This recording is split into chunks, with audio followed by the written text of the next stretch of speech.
పిల్లలు కావాలని మీ కలను నెరవేర్చుకోండి. సంప్రదించండి హెగ్డే ఫెర్టిలిటీ, హైదరాబాద్, తెలంగాణ. నయం తర్వాత అమృత మధ్యలో ఇంకే మంచి కేసులు ఉన్నాయి మీవి? అంటే మొత్తంగా ఉద్యమ కేసులు భారతక్క 75 కేసులతో పాటు అంతటితో ఆగిపోయినాయి. అప్పుడు కేసులు కూడా పెద్దగా ఏం లేవు, జనరల్ ప్రాక్టీస్ పెరిగింది నాకు. మ్యాట్రిమోనియల్ డిస్ప్యూట్స్ కానీ ఈ రకమైన క్రిమినల్ కేసులు, క్రిమినల్ సైడు కొద్దిగా అప్పటికి కొద్దిగా గ్రిప్ వచ్చింది నాకు. ఎందుకంటే ఈ ఉద్యమకారుల కేసులు చేయడం వల్ల ఎన్కౌంటర్ కేసులలో పోలీసు వాళ్ళు 307 పెట్టడం, దాన్ని ఎట్లా ఏంటనే దానిపైన క్రిమినల్ సైడ్ ప్రాక్టీస్ కొంత పెంచుకోవడం జరిగింది నేను. దాంతో జనరల్ ప్రాక్టీస్ కూడా పెరిగింది. ఓకే సార్, ప్రణయ్ కేసు తీసుకుందాం. మీకు కెరీర్కి ఒక మలుపు తిప్పిన కేసు. ఒక భావజాలంతో వచ్చిన మీకు ఈ కేసు ఎందుకు ఇచ్చారు పోలీసులు? పోలీసులు డైరెక్ట్ ఇచ్చింది కాదండి ఇది. ఈ డైరెక్ట్ ఇచ్చింది కాకపోయినా కోర్టు ఇచ్చిన పోలీసులు అబ్జెక్షన్ చేస్తారు కదా.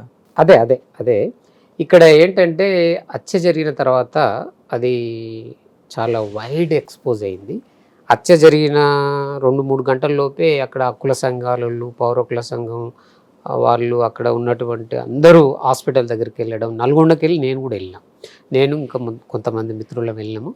ఈ హాస్పిటల్ జ్యోతి హాస్పిటల్లోనే నేను ప్రెస్లో మాట్లాడినా. అప్పటికి ఎఫ్ఐఆర్ అయిందో కాలేదో కానీ SC/ST అట్రాసిటీ యాక్ట్ మాత్రం ఖచ్చితంగా పెట్టాలని ఒక మీడియాలో మాట్లాడినా నేను. అక్కడి నుంచి తెల్లారి ఈ ఫినరల్ ఇదంతా జరుగుతున్న క్రమంలో వేలాది మంది కదలి రావడం, మిర్యాలు కూడా మొత్తం నిండిపోవడం. మా పౌరకుల సంఘం నాయకత్వం అంతా, రఘునాథ్, డాక్టర్ లక్ష్మణ్ గారు, వీళ్ళందరం ఒక స్లోగన్, కుల దురంకారాత్యలు ఖండించండి అని ఒక పెద్ద స్లోగన్ ఇవ్వడము. ఇదంతా కూడా ఆ రోజు ప్రజలు వాలంటరీగా హక్కుల సంఘాలు, కుల సంఘాలు, రాజకీయ పార్టీలు, ప్రజా సంఘాలు అన్నీ కూడా తమ వంతు బాధ్యతగా అంత్యక్రియలో పాల్గొని మారుతిరావు చేసిన ఈ హత్యను ఖండించారు. All political parties.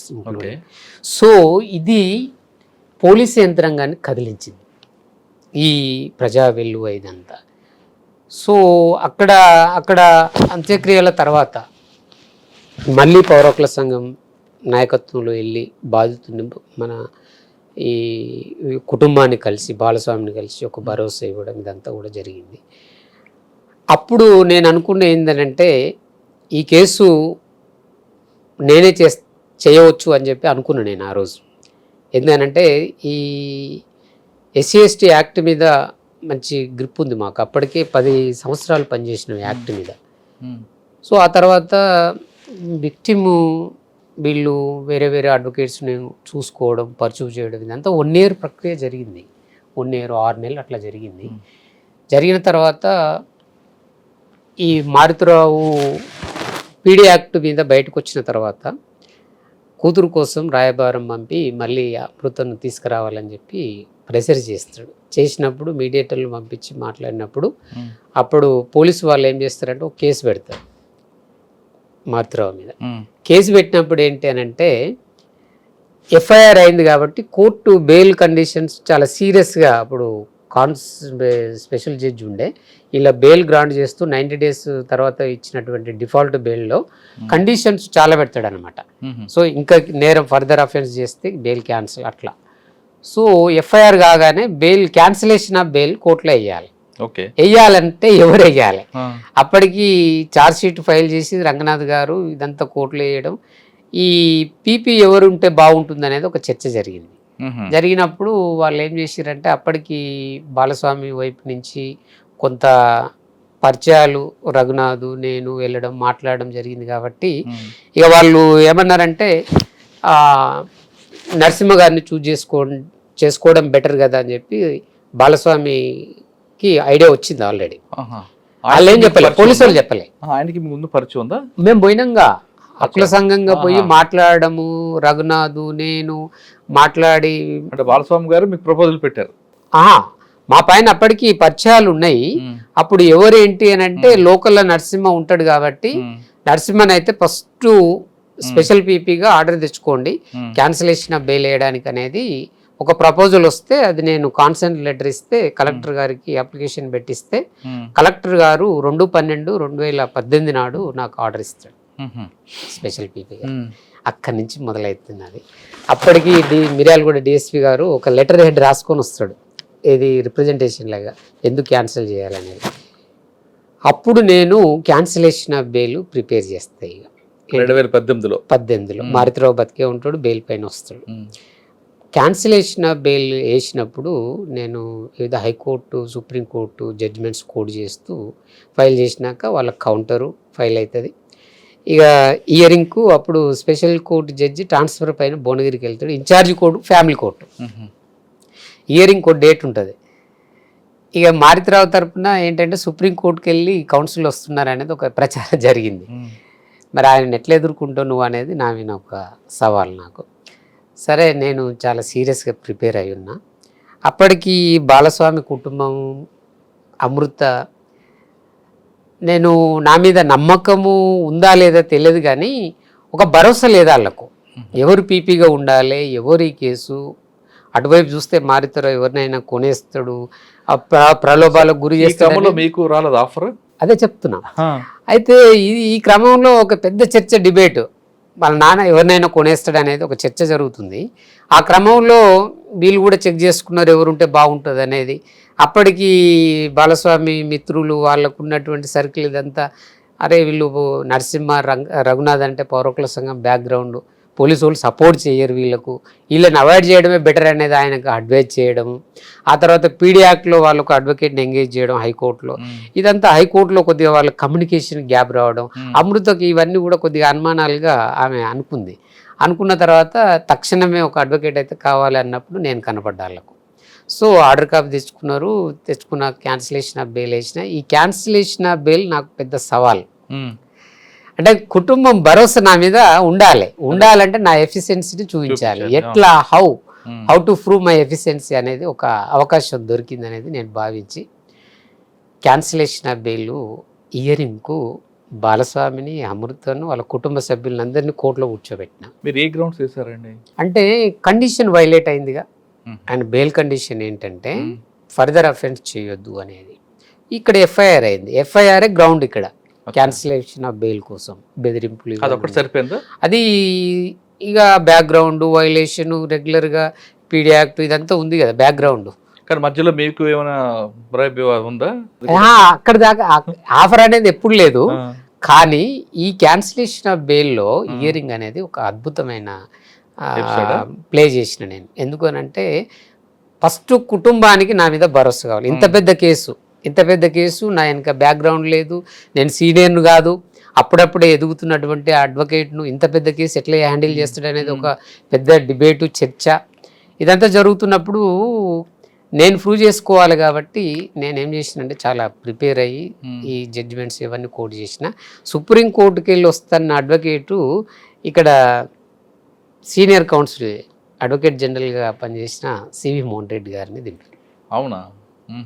Cancellation of బెయిల్లో earring రోజు 3 గంటలకు స్టార్ట్ అయింది నా ఆర్గ్యుమెంటు. దాదాపు 4:30 వరకు చెప్పిన. మొత్తం బ్యాక్గ్రౌండ్ అంతా తీసుకొచ్చి అట్లా చెప్పి ఎందుకు క్యాన్సిలేషన్ చేయాలి అనే దానిపైన చెప్పిన. బాగా కోర్టు అంతా నిండిపోయింది. పోలీసు వాళ్ళు, డిఎస్పీ వీళ్ళంతా ఉన్నారు అక్కడ. చెప్పిన తర్వాత అప్పుడు బయటకు వచ్చి అమృత బాగా ఏడుస్తుంది. బాలస్వామి అంటాడు, మేము ఎక్కడో అనుకున్నాం, ఎవరినో అనుకున్నాం, మీరు రైట్ పర్సన్ దొరికింది, మాకు చాలా ఆనందం అండి, ఇక మాకు భరోసా దొరికింది, చాలా అద్భుతంగా ఆర్గ్యూ చేసిరని అనడంతో పాటు ఇమ్మీడియట్లీ ఎస్పీ రంగనాథ్ గారు నాకు ఫోన్ చేస్తాడు. ఆయనకి పోలీసు వాళ్ళు, లైజన్ ఆఫీసర్లు అంతా కాల్ చేసి అద్భుతంగా ఆర్గ్యూ చేసిండు స్పెషల్ పీపీ గారు, the history of the judiciary చాలా బాగా ఆర్గ్యూ చేసిండు సార్ అని చెప్పడంతో అర్జెంటుగా నన్ను రమ్మని అంటే అప్పుడు నేను, అమృత కుటుంబం వీళ్ళంతా వెళ్ళి రంగనాథ్ గారితో ఇంటరాక్ట్ అవుతాం ఒక అర్ధగంట సేపు. మీ నుంచి బాగా ఫోన్లు వచ్చినాయండి, బాగా చేశారని చెప్పారండి నరసింహ గారు, అది అని అంటాడు. అన్న తర్వాత అప్పటికే నేను ఒక రిప్రజెంటేషన్ తయారు చేసి పెట్టుకున్నాను. ఎందుకంటే background of the accused person చాలా ఇది ఉన్నోళ్ళు కాబట్టి నాకు సెక్యూరిటీ అవసరమే ఉంటుందని చెప్పి నేను ఒక రిప్రజెంటేషన్ రెడీ చేసుకొనే ఉన్నా. అది ఆ టైంలో రంగనాథ్ గారికి ఇస్తే అదేం లేదు మీకు సెక్యూరిటీ ఇస్తామని చెప్పి ఆ రోజు నుంచి గన్మెన్ నాకు ఇచ్చాడు. సో ఆ క్యాన్సిలేషన్ ఆఫ్ బెయిల్ ఏమైందంటే అల్టిమేట్గా డిస్మిస్ అవుతుంది నేను వేసిన పిటిషన్. సో ఇక అక్కడి నుంచి బాధితులకు భరోసా ఎప్పుడైతే వచ్చిందో ఇక నేను ఈ కేసు చేయగలుగుతాను నాకు కూడా భరోసా ఒక నమ్మకం వచ్చినాక వచ్చింది. నమ్మకం వచ్చిన తర్వాత ఇక ఆ తర్వాత జరిగిన పరిణామాలు, కోవిడ్ రావడము, మర్డర్ మూవీ ద్వారా మళ్ళీ ఉమ్, ఈ కేసుకు డిస్టర్బెన్స్గా ట్రూ లవ్ స్టోరీ మీద, ఉమ్, ప్రణయ అమృత లవ్ స్టోరీ మీద ఇక మర్డర్ మూవీ రాబోతుంది అని చెప్పి ట్విట్టర్లో, వాట్సాప్లలో, సోషల్ మీడియాలో భయంకరమైన మెసేజ్లు రావడం, అమృత ఇది చూసి తట్టుకోలేకపోవడం, ఏదో ఒకటి చేయాలి, ఏం చేయాలి అని అనుకున్నప్పుడు మళ్ళీ నా ప్రస్తావన ఏంటంటే మర్డర్ మూవీని ఆపాలి. ఆర్జీవికి నోటీస్ ఇవ్వాలి. ఇది ఉమ్, ఇది ఇదొక ఏంటంటే challenge. ఇది ఒక ఛాలెంజ్ అయిపోయింది. ఈ ఛాలెంజ్లో ఏంటంటే పాస్ట్ ఎక్స్పీరియన్స్ ఈ మూవీని బ్రేక్ చేసి ఇంజెక్షన్ ఆర్డర్ తీసుకున్న చరిత్ర లేదు మన దగ్గర. ఉమ్, మద్రాస్ హైకోర్టు ఇచ్చిన జడ్జిమెంట్లు ఒకటి కలెక్ట్ అచ్చా. చేసిన తర్వాత అది కరెక్ట్ జడ్జిమెంట్ దొరికింది నాకు. మర్డర్ మూవీని ఇంజెక్షన్ ద్వారా ఆపొచ్చు అనే జడ్జిమెంట్ కోడ్ చేసి సివిల్ దావా రెడీ చేసిన suit for not to release the murder movie, um, interior murder, తక్షణం ఆపాలి, రేపే రిలీజ్ అని వస్తుంది అది. దీంతో మంచి ప్లీడింగ్స్ రాసి జడ్జిమెంట్ కోడ్ చేసి ఆర్గ్యూ చేసిన ఇదే జడ్జి గారి దగ్గర, క్యాన్సిలేషన్ ఆఫ్ బెయిల్ ఉన్న జడ్జి గారి దగ్గరికి వెళ్ళింది ఈ కేసు కూడా, ఎందుకంటే రిలవెంట్ ఫ్యాక్ట్స్ కదా. కానీ ఆర్జీవి తరపున ఎవరు వచ్చారు? ఒక్కొక్క లాయర్ ఉన్నారు, ఆయన defense. వాళ్ళు- మా దగ్గరే ప్రాక్టీస్ చేస్తాడు. వాళ్ళ స్టోరీ ఏంటి? పబ్లిక్ డొమైన్ లో ఉందిగా, ఉమ్, పబ్లిక్ డొమైన్ లో ఉంది కాబట్టి ఎవ్రీబడి కెన్ సార్ సాధారణ Use this, పబ్లిక్ సమాజం నుంచి వస్తాయి. ఎస్. ఇప్పుడు మీరు చెప్పిన అమృత ప్రణయ్ కేసు పేరు మార్చి తీర్చే నష్టం ఏంటి? పేరు మార్చలేగా, అందులో మార్చలేదు కానీ పేరు మార్చి తీర్చే నష్టం ఏంటి? ట్విట్టర్లో కానీ ఫేస్బుక్లో వాట్సాప్లో కానీ ఎక్కడ చూడు ఇలా ఫోటోలు యాస్టీజ్ పేర్లు వచ్చినాయి, అదే అబ్జెక్షనబుల్. సో నా ప్లీడింగ్లో ఏముంది అని అంటే ఒకవైపు క్రిమినల్ కేసు పెండింగ్ ఉంది, ఇంకొక వైపు అదే స్టోరీ తోటి అదే దాంట్లో ఉన్న డిసీజ్డ్ అందులో ఉన్న విక్టిమ్ పేర్లే దీంట్లో రిఫ్లెక్ట్ అవుతున్నాయి. సో ది కేసు ఏదైతే క్రిమినల్ కేసు పెండింగ్ ఉందో దానికి ప్రెజ్యూడిస్ అయ్యే అవకాశం ఉంది, ముందస్తుగానే ఒక ఆలోచనకు వచ్చే అవకాశం ఉంది. 102 మంది విట్నెస్లు ఇక్కడ. సో ఈ మర్డర్ మూవీ అంతా కూడా ఎట్లా డ్రైవ్ చేస్తుంది అని అంటే డాక్టర్దే తప్పు, తండ్రిది ఏం తప్పు లేదు అనే కాంటెంట్ ఉంది దాంట్లో. అవును సో మర్డర్ తప్పు కాదనే సంకేతాలు ఇవ్వబోతుంది అనేది నేను గ్రహించిన. సార్, అదే సబ్జెక్ట్ ని పేరు మార్చి తీస్తే మీకు అబ్జెక్షన్ లేదు? అదే తర్వాత హైకోర్టుకు వచ్చినాక అదే అయిందిగా. హైకోర్టుకు వచ్చిన తర్వాత కండిషన్స్ ఏంటంటే చేంజెస్, పేర్లు అవన్నీ కూడా మార్చుకున్నారు. మార్చుకున్న తర్వాత రిలీజ్ అయింది.